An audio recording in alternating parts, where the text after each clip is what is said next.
Viewers, तो मैं हूँ अपने भाई के घर पे और आज यहाँ दावत थी हमारी।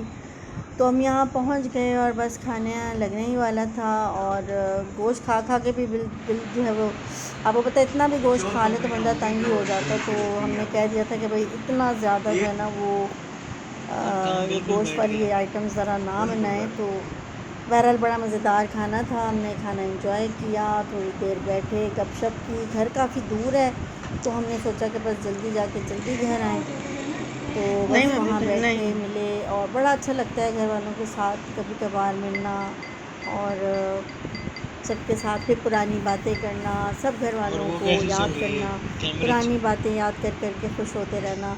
और फिर बस जल्दी वापसी की तैयारी की, खाना खाया मज़ेदार वाला और फिर जनाब हम वापस आने के लिए बस जल्दी जल्दी में थे कि टाइम पर घर पहुंच जाएं, क्योंकि कल से जो है वो फिर वही रूटीन वाली लाइफ शुरू हो जाएगी। तो पुलाव बना हुआ था और रोस्ट था और उसके अलावा कौरमा था और 2-3 और सालन थे। तो बड़ा मज़ा आया खाना खा के। बस